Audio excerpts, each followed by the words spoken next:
एक डॉक्टर को 10 वर्ष के एक बच्चे के बहुत ज़रूरी ऑपरेशन के लिए अस्पताल बुलाया गया। तो डॉक्टर जल्दी से अस्पताल पहुंचे और ऑपरेशन रूम की तरफ जाने लगे।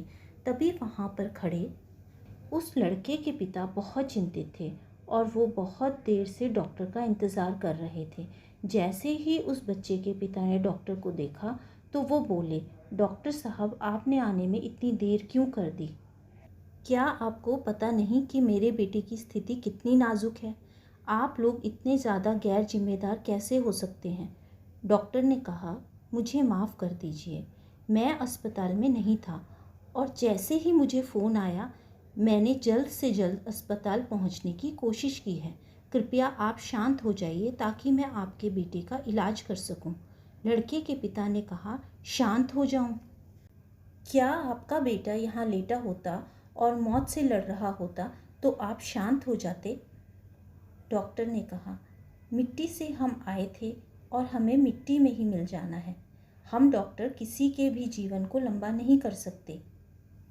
आप इस समय भगवान से अपने बेटे के लिए प्रार्थना करें और हम अपनी पूरी कोशिश करेंगे कि आपके बेटे को कुछ ना हो।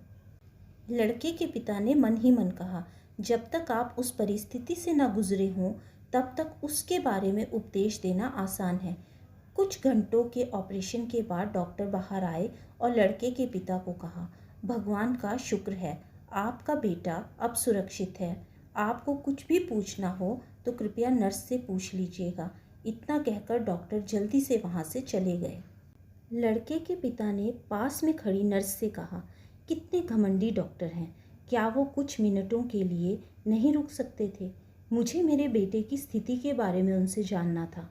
नर्स की आंखों में आंसू आ गए।